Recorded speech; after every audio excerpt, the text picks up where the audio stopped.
Hey, I'm Victoria. Welcome to my channel. This is my first video on Booktube and I've been wanting to do it for a long time but just haven't really had the courage. But I thought with this time of year and everyone doing the mid-year book freakout tag, it would be the perfect opportunity for me to start. So even though I'm a little bit late to the game, I decided to force myself to do it. Let's get started. The first question is, what is the best book I've read so far in 2023? And for me, that would be Sky in the Deep by Adrienne Young. It's inspired by Viking mythology, and it's about these two clans that have been at conflict with each other for like 100 years. I thought it was really emotional, and the writing style was really beautiful. The next question is, what is the best sequel that you've read so far in 2023? And I have my stack of books with different questions right here, but my pick for this one is The Exiled Queen by Cinda Williams-Chima. It's the second book in the Seven Realms series. In this series, you're following a princess named Risa and a ex-gang leader named Han Alistair. And I think it's the best sequel that I've read so far because you're following two point of views that have like completely different storylines at first, and it's really in the second book when you start to see them come together, and it's just done so seamlessly in my opinion that it's like really satisfying. Like you can tell that this author planned things out from the beginning, and that's for the whole series. What are some new releases that you are excited to read but haven't read yet? I have a few answers for this one. Two of them I already have copies of right here, but the two that I don't have with me, the first one is A House with Good Bones by T. Kingfisher. I've read two of her books so far. The first one was Metal and Bone, which I loved most of. Pretty much every aspect except some things with the main character kind of annoyed me. But the other book that I've read by her is Sword Heart, and I just thought that that one was perfection. She has this fantastic sense of humor in the book, which I've heard that she has generally throughout most of her books. But I think that that is the book that has made me laugh out loud the most in a couple years. But so I have been excited to read more from her since I liked most of the first one and I loved the second one. I don't really know anything about what A House with Good Bones is about, but I don't care. I'm still excited to read it. The other one that I'm excited to read that I don't have a copy of is God Killer. I heard about this book from another booktuber. Her name is Elliot Brooks, and I follow her recommendations so hard. We have very similar tastes, it seems like. If she has something that she loves and I pick it up, I love it. So I trust her, and she has recommended this book a few times, and the cover is just beautiful. But for books that I have copies of, the first one is Tress of the Emerald Sea by Brandon Sanderson, and I've only read one other Brandon Sanderson book. It was Warbreaker, and it's been a couple years, or I guess it's been like a year and a half since I read that, but it was so good. I even have a fan art of Warbreaker on my phone, like as the wallpaper. I've just been nervous to read some of his bigger series just because they are big. Like Stormlight Archives, I have the first two books in, I think those are like the UK editions maybe, but they are intimidating. I am thankful that I have those editions though, that way it's like split into two separate books. Maybe then I can actually get around to reading them. But anyways, Tress of the Emerald Sea, I've heard it's kind of like fairy tale-esque, and it was like inspired by The Princess Bride, but kind of gender swapped, and it's not like a direct retelling or anything like that. It's just inspired. But that sounds right up my alley, so I think I'll really enjoy this. From what I've heard, it's like a little bit less serious of a book compared to the Stormlight Archives or Mistborn or anything like that, which I'm totally okay with. The other one that I have a physical copy of is Dragonfall. It's by L.R. Lamb. From what I can tell, it's an LGBTQ romance adventure type story. And one of them is like a dragon shifter, I believe. Most anticipated release for the second half of the year. A Curse for True Love by Stephanie Garber. It's the third book in the Once Upon a Broken Heart series, and it comes out in October of this year. I'm really excited for it. I think this is just gonna be a trilogy, so this should be the last book. So I'm really excited to see how Stephanie Garber brings everything together. Biggest disappointments of the year? I have two answers for this one. The first was Children of Blood and Bone by Tommy Adeyemi. I was really disappointed with this one because I was so into so many different aspects of it. I love the world building and the magic system. The writing style was good. The only thing I didn't like was the main girl perspective that we follow. She just was really angry throughout most of the book, and in most of the situations, it completely made sense for the story. Some of them, I thought it did make sense why she was getting mad, but even though it made sense, it kind of just got exhausting to read. So I think maybe it just didn't work for me. The other one was the Shadowed Realms series. That's also by Cindy Williams Chima, the one that did the Seven Realms series, and it actually is in the same world. It's like a sequel series, and I had been really excited about reading that, but so where the first series, you're following two main characters and their plot lines and how they intermingle and everything. In this series, there's so many more, and I mean, that's fine. I don't mind following a lot of different characters, but the way that she does it, it's split between the books. One book will cover a handful of them, and then another book will cover different ones. But then it's not until the third book where you start seeing even a couple of them really come together. And so it just kind of had this unsatisfying feeling for me because I didn't feel like I could connect with any of the characters really, since we were hopping through so many different ones.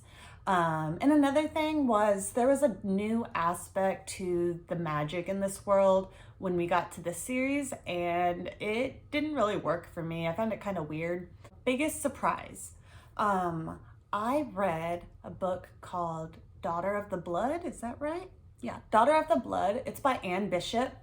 It is the Black Jewel series, I believe.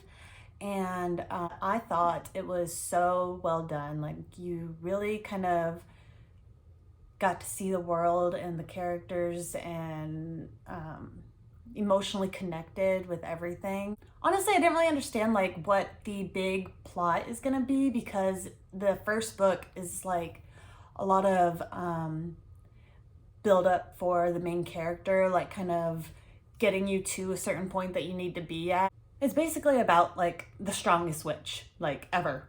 And the reason why I say that it's build up is because the first book is about her childhood and just her coming into her powers and the people that are going to be a part of her life to guide her. It's their introductions into her life and getting her to the point where she can be who she needs to. I will say that this book covers a lot of heavy topics, so I would look up the trigger warnings if that is something that you like to keep an eye on, but just letting you know. Okay, so favorite new author, I think that would actually be Adrienne Young. She's the author of that book, Sky in the Deep. She also did the Fable duology that I've just finished the second one of. She did do a spin-off book called Saint, and I haven't gotten to that one yet, but that is definitely going to be my next read from her. So I'm at 3 of her books so far. I think that Sky in the Deep has another book as well that is sort of a sequel, but it's more the first book could definitely be a standalone. The second book I think is same world but another story, if that makes sense. But her writing style is just really beautiful, and I also connected with the main characters in all of the books that I've read from her so far. So I'm definitely planning to keep an eye on anything else that she puts out. Newest fictional crush. Mine would have to be Finlay Donovan from The House Witch. This book is written by Delamock. I think that's how you say that, like that. So Finley Donovan is a witch, a house witch, and he goes to be the chef at the castle. And he's just trying to like chill and be a chef and cook and everything.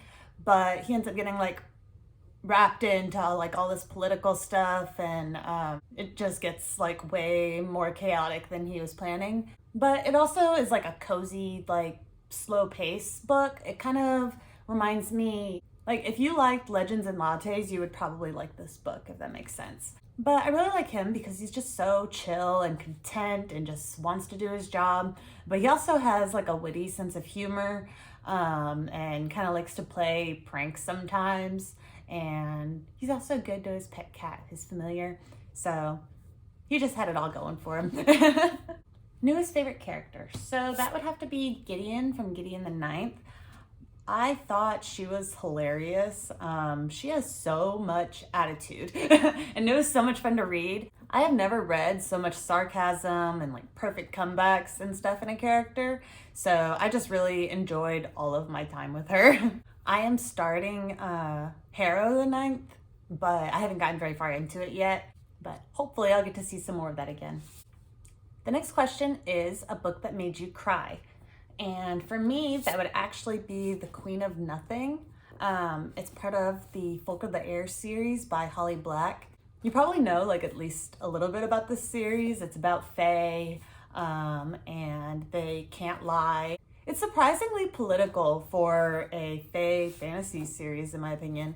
But the characterization and stuff I feel like is actually really well done. Although the main character annoyed me throughout most of the series, and it's this book that made me actually start liking her. And there is definitely a point in this book that had me crying. A book that made you happy.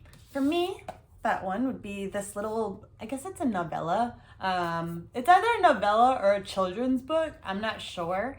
But it's called The 13 Clocks by James Thurber. I think it's like a fairly old story, but it is so like classic fairy tale, and there's a lot of like subtle humor in here, and I was just smiling the whole time I was reading it. And also I love this edition. The cover's pretty and it has like those frayed edges. Oh, and it has some artwork throughout it too, which I just thought I thought it was a beautiful edition, which is honestly what made me pick it up. And then I read it and was really pleasantly surprised. What is the most beautiful book I've bought so far this year? I have two for that one. The first would be Day Boy. It's a vampire story. I think it's fantasy horror if I remember correctly. I haven't read it yet, but this is the cover. I just think it's gorgeous, and as you can see, the gold vines here, they kind of glimmer, and it's just so pretty. And it also has like a very mysterious feel to me. But the next one is Kushiel's Dart. This is a new edition of this series. It just came out, I think last month. I just got it recently. I don't remember how long ago, but I've been wanting to read this series a really long time. But whenever I saw it, it was always in mass market paperback, which I cannot bring myself to read. I just can't. I've tried and it just doesn't happen. The book just ends up sitting there. I don't know why, but it doesn't work for me. And so then I was in the fantasy section just kind of seeing what there was, and I happened to have noticed this and I almost screamed. I was so excited. I bought the whole trilogy. Do I have it? Oh, right here. So these are the first three books. There's this one and that one and that one. All of the covers are gorgeous to me. But yeah, so I bought the whole trilogy, and then there's another trilogy that goes with it, and I think there's another one that takes place in the same world as well. But I'm gonna wait until I've at least read that first trilogy to see if I like it before I buy the other ones. And the last question is, what books do you need to read by the end of the year? So I have a couple here for that one. I see a couple. I have a little stack here for that one. The first one is A Dance with Fate by Juliette Marillier. It's the second book in the Warrior Bard series. Juliette Marillier just has this really beautiful writing style, and another book that I'm planning to read this year is a reread, and it's Daughter of the Forest, also by her. I just love, I get absorbed into the worlds, and she does a lot of like historical fantasy. This one, the Daughter of the Forest trilogy, this book, the first one, is like a retelling of I think it's called the Six Swans story. Like it's like a old fairy tale, and so it's a retelling of that, but placed in like a historical Irish fantasy world, if that makes, like, inspired fantasy world. And this one's about warrior bards and like the chaos that they get pulled into as they get involved with like the different politics and things going on in their world. But another one that I plan to read before the end of this year is A Fire Endless by Rebecca Ross. I read the first book, A River Enchanted, I believe earlier this year. I don't remember how long ago, but I just thought it was really beautiful. And the romance in that book was really good because it was like really just mature and no drama, and it's just two people in love and being there for each other. But the next one is a reread so that way I can do a new read. I want to reread The Starless Crown by James Rollins. It's been like over a year since I read it, and so I need to reread it because I also have The Cradle of Ice, the second one. And from what I can remember of the first one, there is a lot going on, and I don't really remember how it all comes together. I remember like details of the different plot lines, but I don't really remember what brings anything wrapped up. So yeah, I think that is the last question. I know that this was a mess and I should have taken notes, but I hope you enjoyed my first video on YouTube. Thank you for watching. Bye.